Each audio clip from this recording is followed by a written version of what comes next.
These horses were at risk of losing their summer job. They ride in the Fort Museum Northwest Mounted Police musical ride in Fort Macleod. One of the cuts made to this year's provincial budget was to the Summer Temporary Employment Program. General Manager at the fort, Don Lauder, says the cuts had a large impact on the museum. The STEP program was the major funder of our musical ride riders.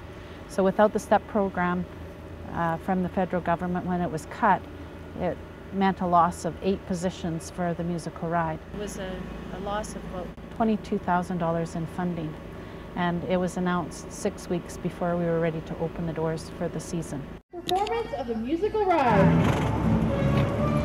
Lauder says the musical ride, which has been on public display for 41 years, attracts 20,000 to 30,000 people each summer. She adds the ride is beneficial not only for Fort Macleod's economy, but the entire province. Lauder says upkeep of the only on-site musical ride in Canada can be costly without any support. The musical ride costs us around $85,000 a year to operate. That's including the upkeep and of the horses. Because the horses have to be kept year-round by us because they're specially trained horses.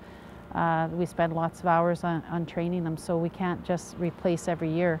The fort approached the town's business community and council for funding. Fort Macleod Mayor and Council provided $20,000, covering the majority of costs lost in the budget. Lauder says they're grateful council and the community provided enough funding for this year, but staff are worried about the future. It's always going to be a concern unless the provincial government steps forward with another program to replace the STEP program. It'll be a concern every year. Lauder says they'll always accept donations and sponsorships. Anyone wanting to contribute can contact her at the fort. For Go Southern Alberta, I'm Fallon Wagner.